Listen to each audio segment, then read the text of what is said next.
Hello, guys. Welcome to From the Ground Up, a podcast about autism, faith, and family. My name is Megan Haupert, and I'm a board-certified behavior analyst, and I have my co-host, Scott Gaulden, with me. Our goal and objective for our podcast is to really help provide hope and faith for families with children diagnosed with autism and help navigate some of those first steps of that diagnosis journey. So, Scott, we are getting close to the holidays. How are things down in Texas?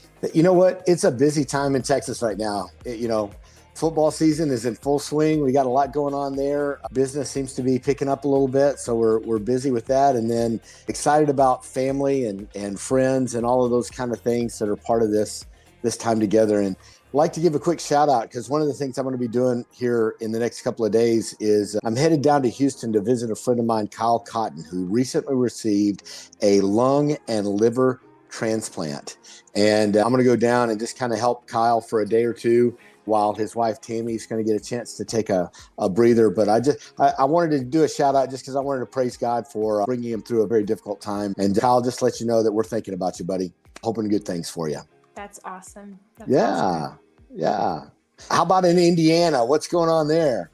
Well, we're just getting into December, so all things Christmas, and Yes. My boys, 7 and almost 5. It's so fun. Like as they get older, every year gets a little bit more fun. They're very much we had to decorate the Christmas tree yesterday, and we had to make sure we got all the ornaments on and the lights, and they, bless their hearts, they decorated our house Sunday night, and it was not to Mom's standard.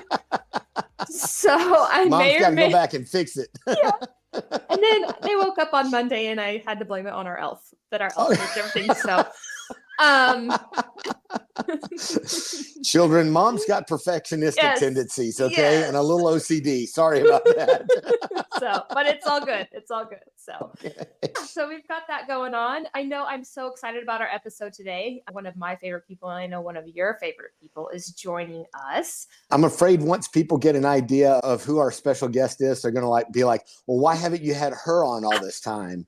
And my response is going to be because she would be the entire star of the show. And I'm not sure she wants that role just yet. So, but I'm excited about her being here. And it took a lot of courage for her to be willing to come on. And I can't wait for her to be seen.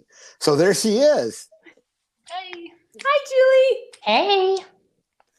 That's my wife of 37 years. And she was 5 years old when we got married. So no, seriously, she's 19 years old. I was 21. And we knew exactly what our life was going to be together. And we didn't need any more time. We just knew that we needed to be together.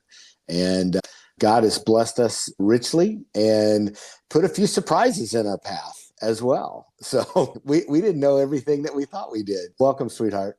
Thank you. Yes. Glad to Julie, have you. Thank you for letting us borrow him every week to have these. I know that's just twisting your arm, right? To have him have some time to yourself. So he's with us. No, it's all good. We appreciate that. We've obviously heard a little bit about Scott's perspective and journey, and we would love to hear more about yours from a mom's standpoint. I personally just admire you as a woman of God, as a mom. You've helped me raise my kiddos, and I can tell you that I'm a better mom because of that. So I genuinely appreciate you. You are one of my favorite human beings. So I'm so thankful that God blessed our lives to be a part of each other. But I wanted to kind of dive in a little bit, if you don't mind, kind of walking us through your journey with Colby and kind of your first steps of noticing and what that looked like for you from a perspective of mom. Even at a year, we started noticing little things. I remembered, like he wasn't clapping, and I would remember my girls clapping and trying to get him to do this, and he wouldn't do that. And I thought, well, that's strange, but I just kind of moved on. And if I asked the pediatrician about it, he always said, you're comparing him to the girls are faster than boys. Just, stop doing that. And we just like, okay, he's good. And, every checkup, I felt like I said, well, he's doing this or he's not doing that. And it's like, oh, yeah, he's fine. And then finally, about a year and a half, Scott said, do you think it could be autism? And I just thought, no, because my only image of autism was something I had seen on 60 Minutes when I was like a kid. My dad always watched 60 Minutes. And it was I showed a little boy in a corner, just like rocking. And, there's just no affect, no anything, just like he had left the building. And Colby wasn't like that. He just wasn't talking. He was, there was things he wasn't doing, but he wasn't, not there. But as I did more checking, it's like all the lists, he checked all the boxes. And so we just kind of started. Texas has a early childhood intervention program, and we called that. And that's kind of where we got started. They do hearing tests and, all that good stuff. And saw the neurologist, and he was finally the one that said that's what it was. And so we just, okay, well, let's get started. Let's go down. We're going to do this. And there's all the stuff online. I just started reading everything I could, listening to everything I could. And there were a lot of things that I saw that was very encouraging. Like if you do this hardcore, like this family did, then they'll be normal. If you do this, they'll be normal. If you do that, they'll be. And so we were just really, for a couple of years, going at this, like, we're just going to turn this around. And, my oldest daughter was going to be a senior the year that Colby would have gone into kindergarten. And we just were pushing towards having all three of the kids at Fort Worth Christian together at the same time. That was kind of our goal. And, I was still deciding, do I want another baby and all of those kinds of things. But things just moved very slow. And we started seeing he's not going to make it to kindergarten. He's, you just kind of change your goals and change your views and your just expectations, and so we just, as time goes by, we started with ABA. We started with speech first, and then we had OT and ABA when he was about 2. And back then they said you had to have 20 to 40 hours for it to be beneficial at all. So, he just was a baby, just barely 2, just a little thing. And we had him in there working hard. It's just what he did. He just worked hard all day, and he just kind of lost his childhood. He just was at therapy, and but it was whatever we needed to do. Can I speak up on my wife's part for just a moment? Because Julie, there was a time when you drove to Austin, from our home to Austin. You'd get up early in the morning and drive down to Austin, which is about a 3.5 hour drive, just so that he could see a therapist for like a 2 or 3 hour time frame, and then drive back. And you'd be 45 home minutes. The whole visit was 45 minutes. Yeah. And you did that for weeks and weeks just to get the kind of therapy that you felt like was necessary for our child.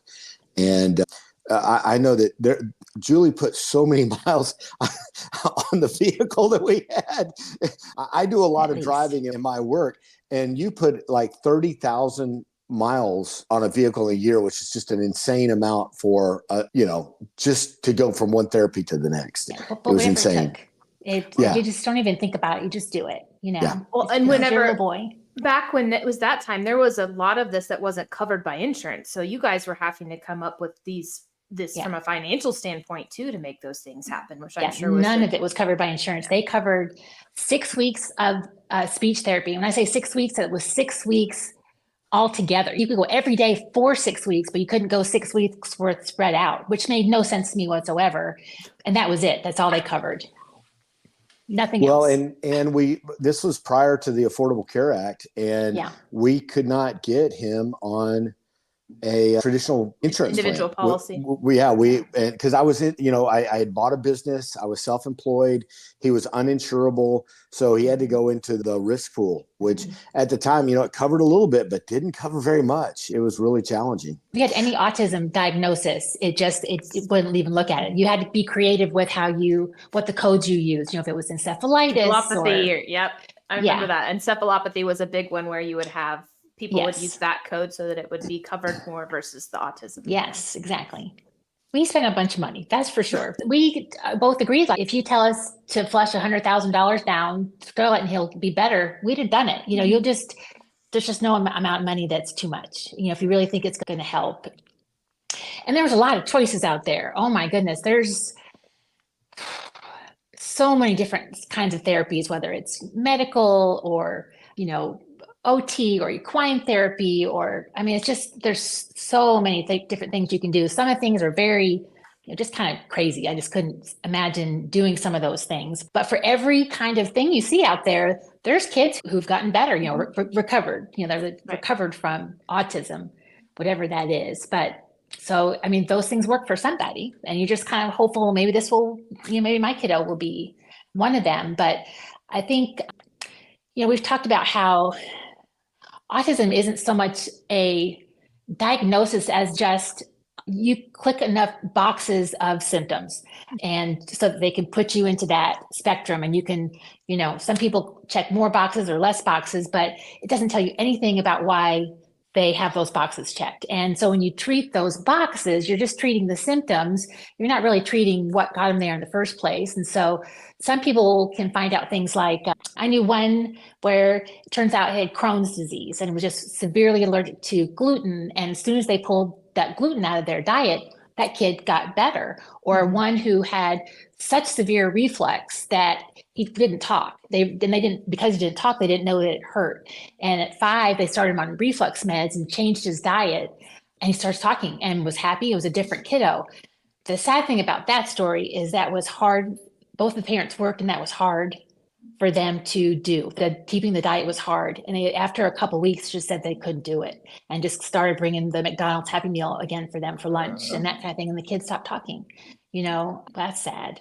But I had people come up to me and said, we did this supplement, and on the second day, he started talking. So, okay, you run to the store and go buy that supplement, So all these things work for some kids. It's just finding which one works for yours. And I'm hopeful that's where autism research will lead us, is to figuring out different subtypes of autism, as opposed to just sticking everybody in one blocks, and see if we can figure out what's going on, if it's genetic or, what's going on. I think it's really important where you talk about, Julie, is we treat the symptoms, right? We don't, and I've always been a big advocate. I don't care what you call it. You can call it purple people eater man disease. I don't care what you call it, but treat those symptoms. And when we treat those symptoms, that's where we can determine, is there an opportunity for that to be reversed or recovered or whatnot? I was going to ask, what was your process as a mom of kind of navigating which treatment you wanted to seek out for Colby and when? I think that's something sometimes moms feel so overwhelmed with those decisions. Can you talk a little bit about kind of what your thought process was maybe through those, navigating all those different options? Yeah. Well, I also was equally as overwhelmed and just, trying to figure out which things, where to spend the money. And at first I just kind of went with stuff that just followed my gut a little bit. Like if this sounded crazy, then I just didn't even go there. I was always thought about, let's try the things that there wouldn't be anything harmful that would come out of it. And let's just start there. I think that's just a big thing. You have to follow your gut. The reality is, your child better than anybody else does. And you have to just really think about what their needs are and go from there. And I'm sure there's some things we chose that were bad choices, that weren't helpful at all, but sometimes you just have to try different things. And, you talk to other moms and hear what's working for them or who they see. I got more information from other moms than I ever did from my pediatrician. So they were very helpful. And so that's one of the things I did also right away, is I found some community. There was some online, there was different organizations that had trainings. I would go to all of those. Like they might have an OT one week, or they have somebody that does RDI one week. And so just learning about what was out there from them and meeting other moms, that was really important, because none of my other friends had any idea about this. And I didn't know anything about it either before Colby got that diagnosis. I didn't know anything about it either. So just had to start hanging out with different people and, learning from them. You almost have to get a master's degree in autism. You like a self-taught, you literally have to consider that you're going to get a self-taught college degree in order to find what's best for your child. Because you're not going to there's not anybody in the market that can tell you what you need to do accurately. Right. Yeah, there are some doctors who say, this is what it is, and this is what you do, and come and see me and we'll fix it. And I knew, run the other direction, because there's no way that all autism was one thing, and that's one of the things our doctor that we did see said was, if someone tells you this is what will fix it, don't go the other way, that there's not any one thing. And that because some kids never develop skills, and there's other kids that develop a whole bunch of skills and then lose them, they regress. Clearly that's not the same thing. That seemed like a duh thing to me. So they can't all have vaccine poisoning or all need casein-free, gluten-free diet. They can't, there's not any one thing. So, and there's not anyone, like I said, just one doctor. I wish there was. Man, it would have been a game changer if they had said, this is what it is, and this is the pill you take, or this is the therapy you do, and he'll be good. That would have been great. Well, as we kind of navigate through our podcast, we kind of do the 3 different areas. We do have the faith piece that I want to talk a little bit about next. Julie, can you kind of share about how your faith was impacted during, initial diagnosis and kind of through Colby's journey, and maybe if you had times of struggle of being, mad at God, or how you navigated through those times? Well, at first it was just very prayerful and I was very optimistic. And I'm just that person just in general. I was like, okay, let's fix this. What do we need to do?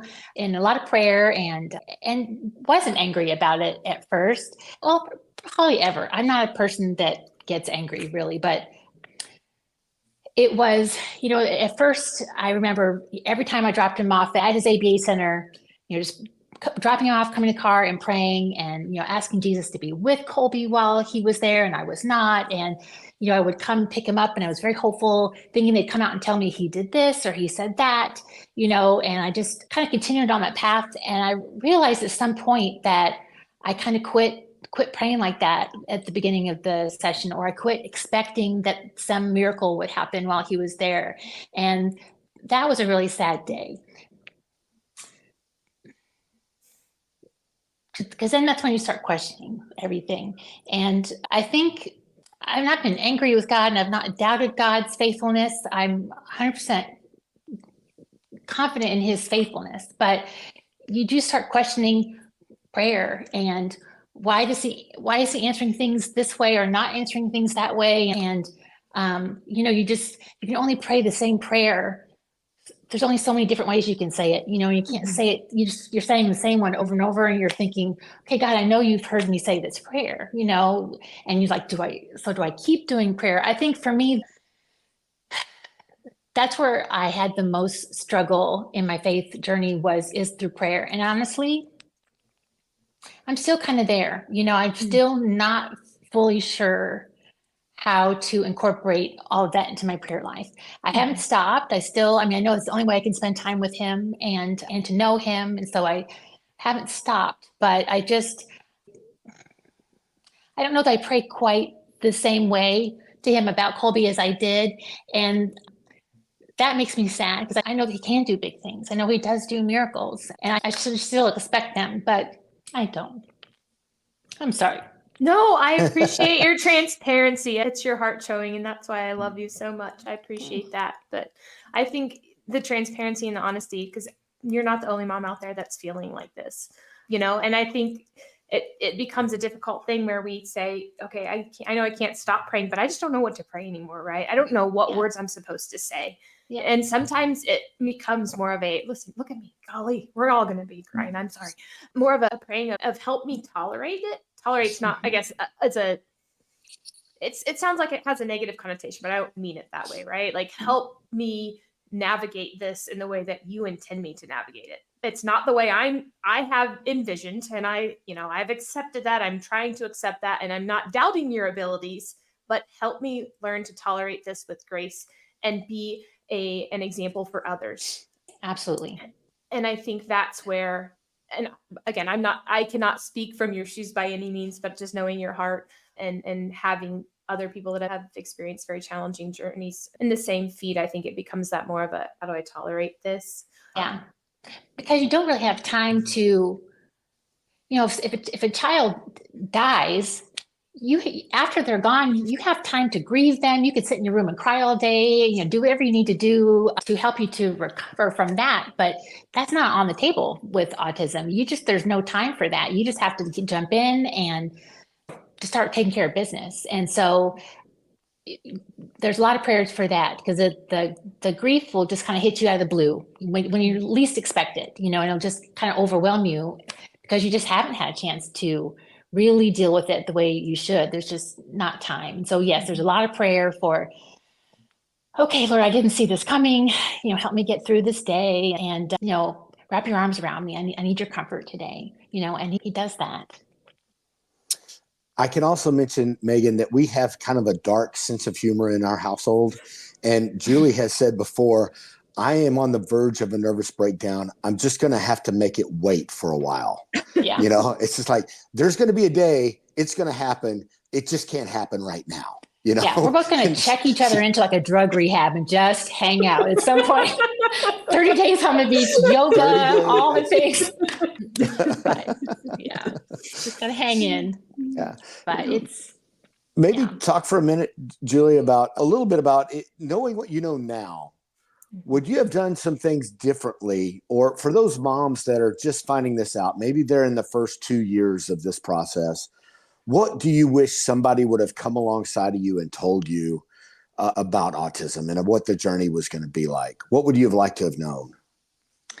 Well, I think some moms, when they get the news, they react like, or they don't think that it's real. They ignore it, and ignoring it doesn't make it go away. And treating it might go away. Treating it doesn't prevent that, or just go ahead and treat it. Just take it on, and it may be nothing, but go ahead and do what you can. Or I see moms get too involved in the medical side, and I think that's detrimental because they just keeps them searching for a magic pill or a different therapy that's going to fix their child. And like I mentioned, there's a handful of kids who that's the case, but most of these kids, that doesn't make a difference. So I would say not to spend all your time and money on the medical stuff.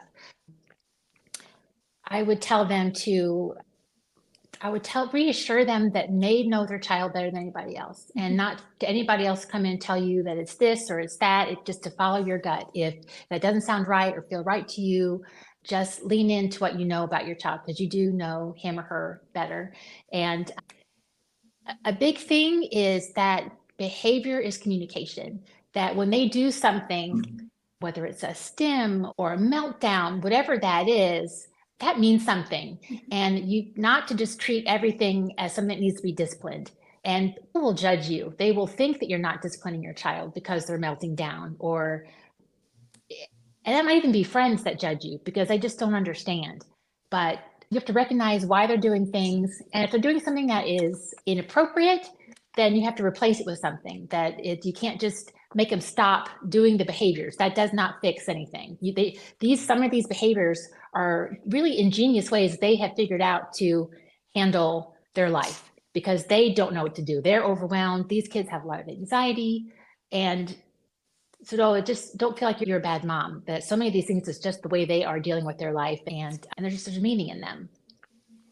Julie, we talked last week a little bit about how men tend to react to autism differently. We tend to grieve things differently. We tend to have different responses. And you and I have talked that, women have certain different things. And one of those things we talked about was judgment.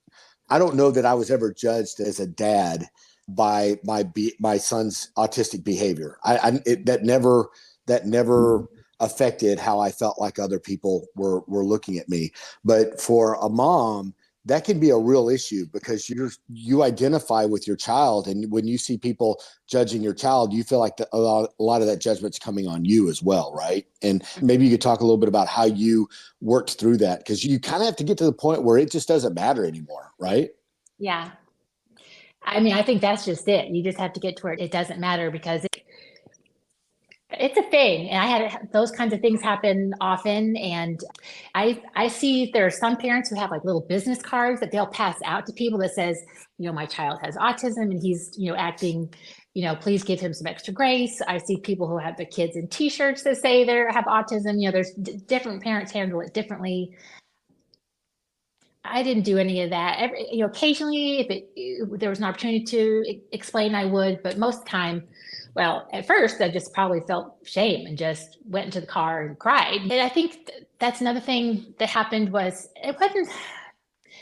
If I talked about some of those things with my friends that were my current friends, that they're trying to understand, but they didn't. And that's where it comes back to needing that community, because a lot of the things that my friends said, they meant really well. They're trying to be uplifting, but they end up making you feel like a bad mom or bad Christian, like your faith isn't strong enough, and it can devalue your experience. And so you kind of, that's isolating. I just felt that was really hard at first, was getting used to, they were still my friends, but it was very different. Things just were never the same after that. And that's not their fault. I'm not upset with them. That's just how it is. And boy, you just have to recognize, just kind of know that going in, that they're good people, everybody has limits. And there's a lot of things that other people go through that I can't understand and can't process. And I think that's helped me be a better friend, helped me not try to put a bow on everything.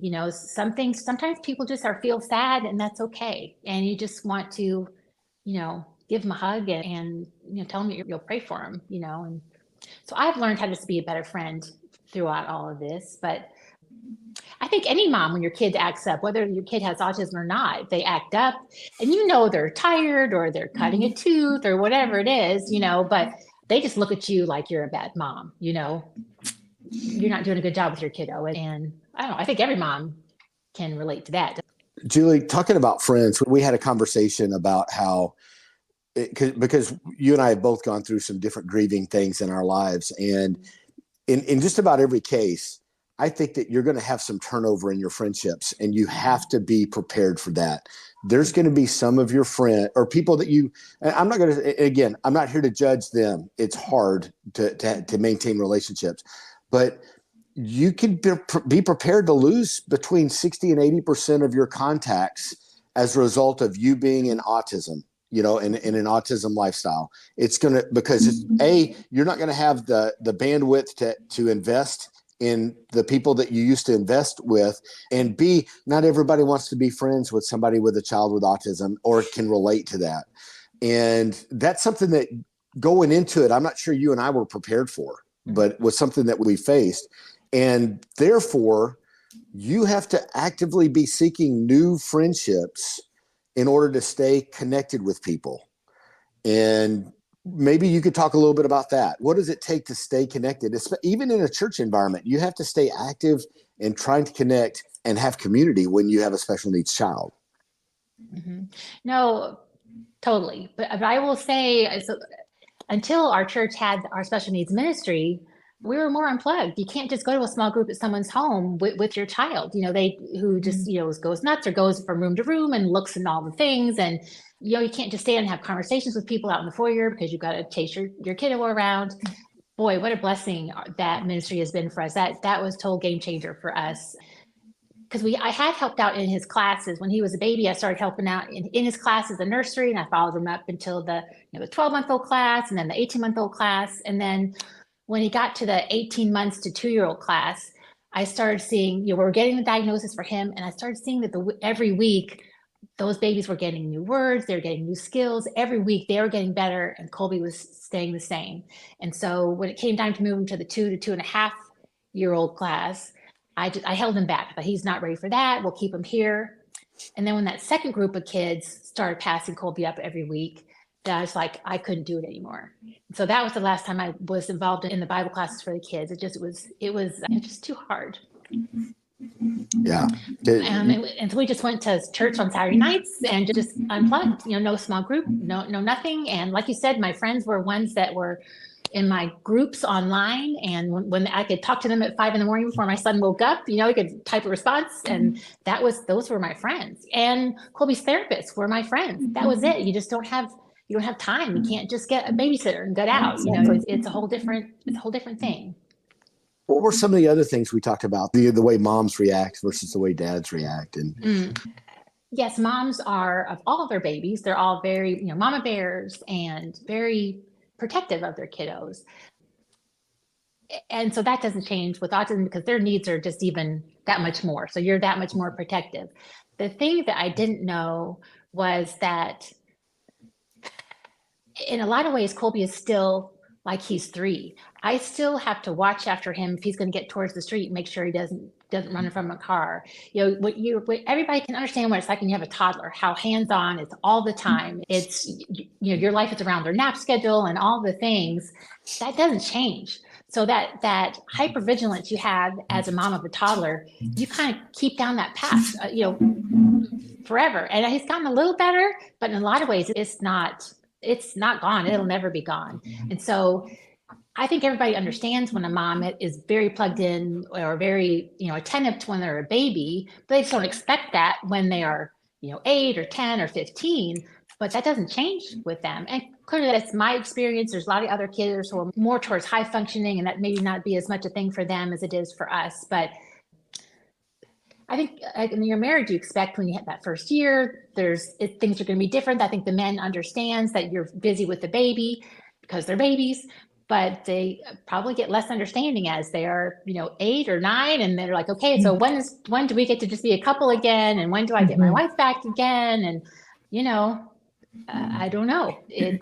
We're not 100% there yet. I mean, we have to really work towards it. And that's where the ministry has been really great to offer respite and, Bible class and some of those things, so we can have some time.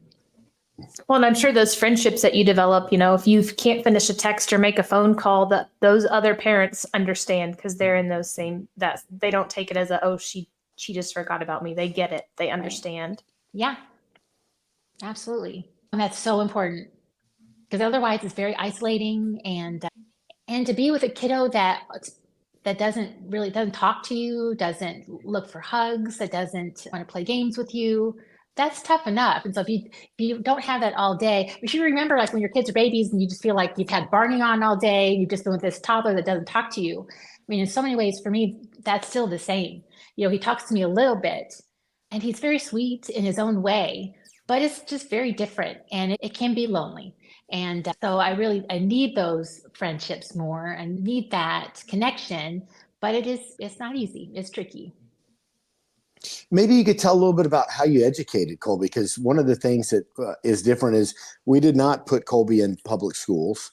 I think I'm not here to knock anybody that did. I mean, everybody has to make their own decisions about what's best. We just felt like we could do a better job at that at the time.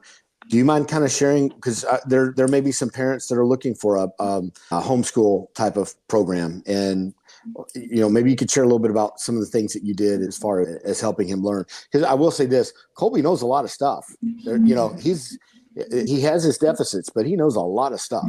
Mm-hmm. Try to do math with him and he will blow your mind. So yeah. No, I mean, Colby, I don't really know when Colby started to learn how to read, because just like at 2, we figured out he was reading. So I'm not sure where that started, but he could spell words, and, they would spell out with the letters, CAT, and they'd put out a dog and a hat, and he would point to the cat, or they would put out a picture of a dog and they would give him the letters, and he would spell DOG, and he was just like 2.5, it was just a baby. So yes, he's a super smart kiddo, but he learns differently. He's very visual. We did some preschool things. That was something that was offered through the ABA Center. And then there was a special needs elementary school that we tried for a little while, and he did good at that when it was younger class. But when he went into the 3rd grade class, I just had to shadow him the whole time and create visual aids for everything for him so he could learn, because that's how he learned. And I just realized, okay, I'm teaching him everything. I should just, the school's not really helpful. The school has so much time that's just wasted. It can be unpredictable. And for Colby, he hates the fluorescent lights. He was very always kind of wanting to wear sunglasses in the classroom. Colby likes a schedule. He likes things to be predictable, and the school just wasn't any of those things. So that's why we chose to just go ahead and stay home. I just always felt like individual teaching, the way he learns, has to be better than just being in a group where they're all just trying to meet every other kid's individual needs. If Colby was having a bad day, we could do less. If he was having a great day, we could do more. He likes the classical music going when we're doing our schoolwork. I could just really set it up so it was good for him. We could make our schedule and stick to it. And he was just very happy in that. So that worked well for us. And Colby's not a traditional sit in a desk kind of kid that learns. He likes to be on the floor and sitting and moving around. And yes. Tell what it was like trying to teach him long division, because I think this is just hilarious. Well, so we could get on Colby stories and just go for days. Let's just share one. But yeah, we had gotten to the math part. We were doing this long division and just trying to break it down into all the steps, and how many times does 2 go into 4? Maybe the number is 400 and something, and okay, 2 goes into 4 how many times? And then you give out this big number, no, 2 doesn't go into 4. How many times does 2 go into 4? And then it would hit me oh, he just solved the whole problem. And I'd look up my calculator and dang it, okay, that's the whole answer. I mean, he could do I mean, big numbers, he could do 2-digit numbers, goes into 4-digit numbers and just bam, give me the answer, So teaching him to break stuff down that way was impossible. Teaching him to do estimating and rounding was impossible because he could just look at them and tell you exactly how many there were. Why would you estimate? Why would you round stuff up and down? So there was a lot of stuff like that we just didn't do because that was pointless with him. That wouldn't make any sense to him. So yeah, we had a lot of those kinds of things that just, I will say, as tough as it is, there's stuff almost every day that he just blows my mind. There were so many days I think we're trying to get him to be, normal, whatever that is. But now I want him to be where he can be independent or have as much independence as possible. But I don't want to change anything about him. His personality is awesome. He's has empathy, and he knows if I'm upset and holds my hand. I don't know, people are drawn to him. There's just sweetness and just some of these superhuman things he does is just, is awesome. So I don't want anything to change. Last week, we talked a little bit about the difference between hope and optimism, right? Optimism is focused on the result. Hope is focused on the process. And God does not promise us optimism. He promises us hope. He doesn't ask us to be optimistic. He just asks us to be hopeful, which in that case means we're going to have faith that he's going to deliver the process that brings him glory. And it may not necessarily be the result we're looking for.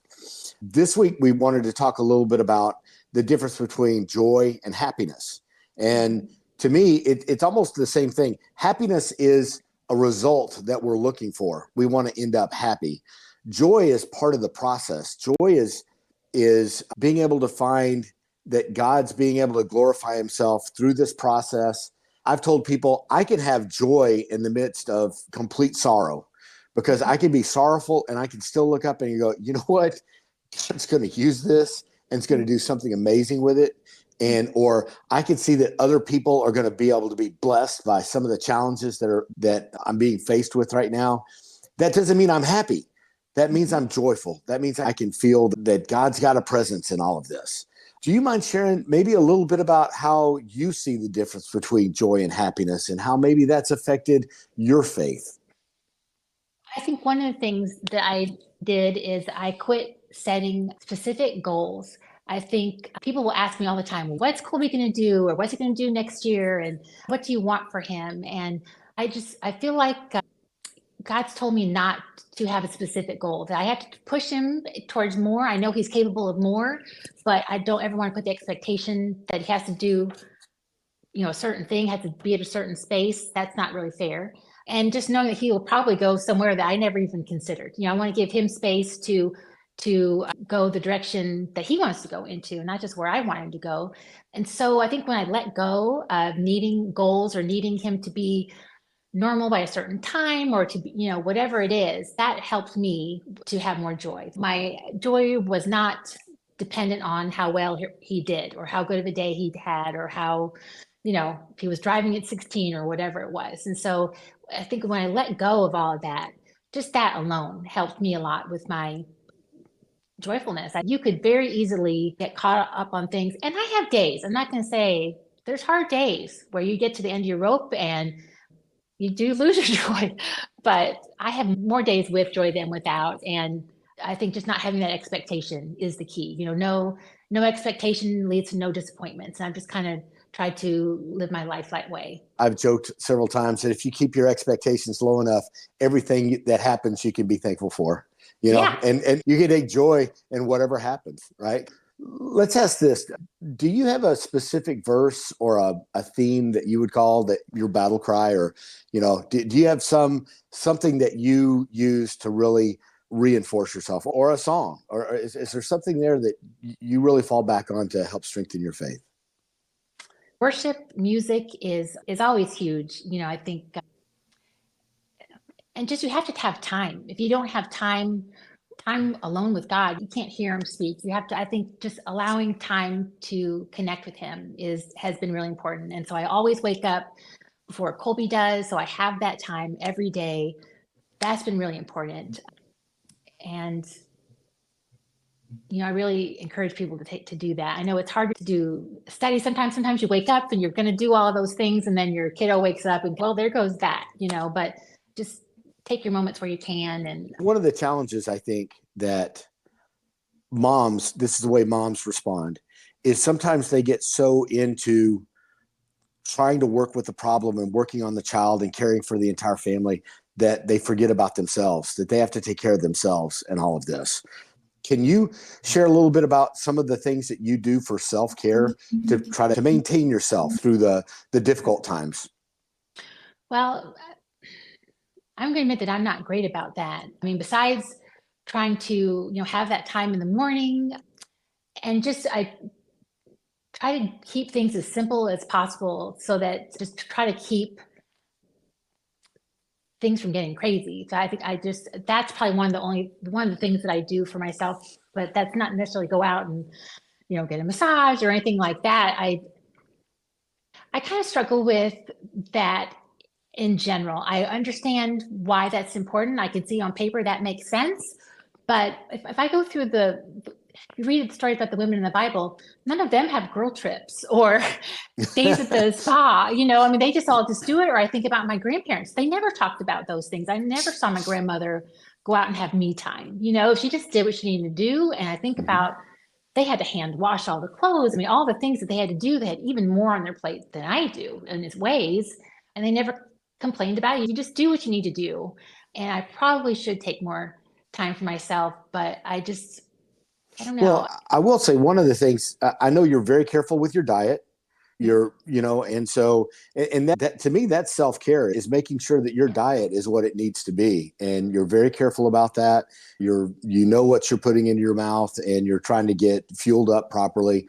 And I know that you do some exercise too, and those things of taking care of your body are critical to your ability to be able to take care of your kid for a long time. For sure. Oh yeah. No, it helps in how you feel, and huge. Exercise is huge. No, so you're right.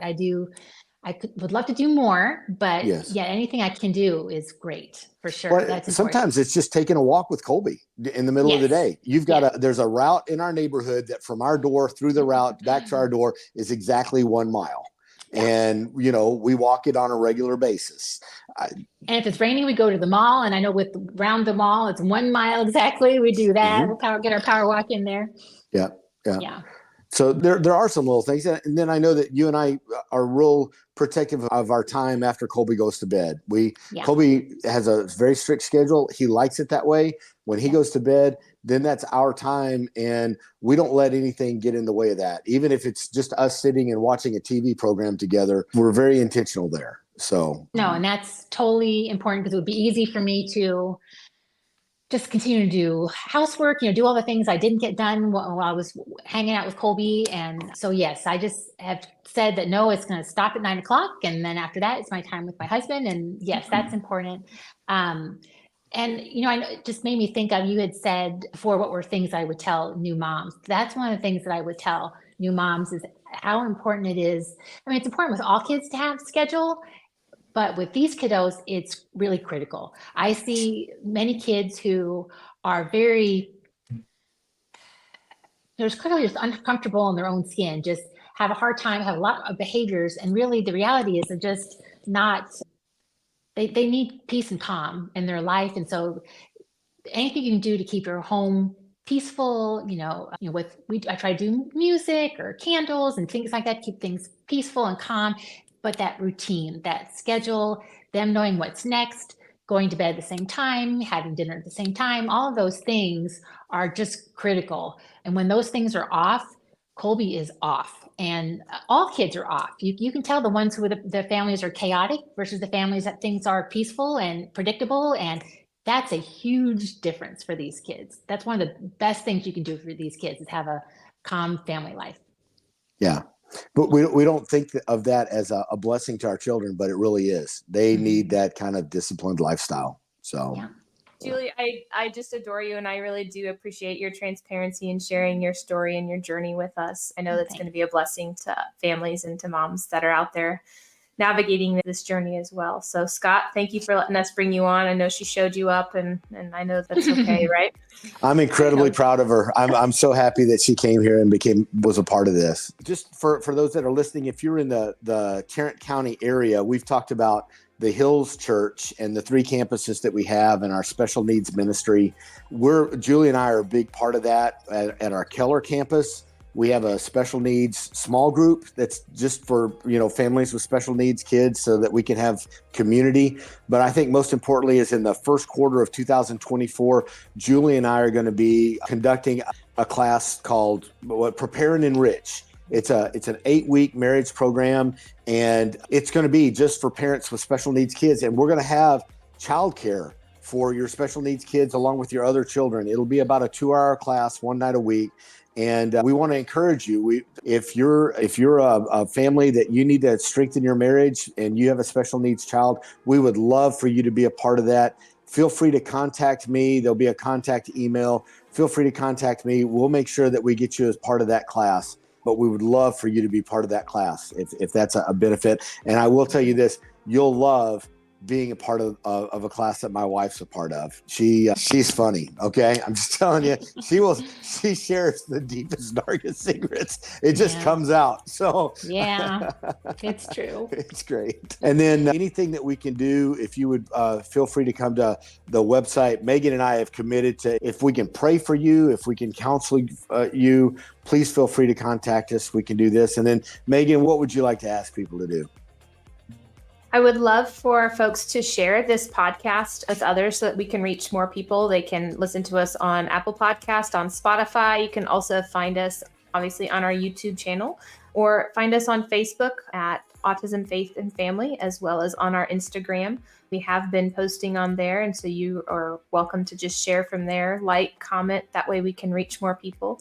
And then we also have our website that they can check out that's in the notes below. And then if there's any way that I can help support you as a family that's maybe starting this autism journey and navigating those first steps, I would love for you to reach out at haupertconsulting.com. You can jump on my website. I also have some great resources on there that you're able to download. I've got a first steps checklist of what are the things I need to do or know during the first steps of my diagnosis. I also have a binder download that has all of the different sections of information that you'll want to keep track of it during those first steps of the diagnosis. So all of that paperwork and documentation is in one place because you will need that throughout the journey. So you're welcome to, again, go to the website, haupertconsulting.com, and download those free resources. Cool. Well, we've got another episode coming up next week and more to follow. And for those of you who've been listening, we really appreciate it. It's a great honor to be a part of your lives and be able to share some of this. And anything we can do to help, let us know. But until next week, we'll see you then. Take care. Bye, guys. Bye.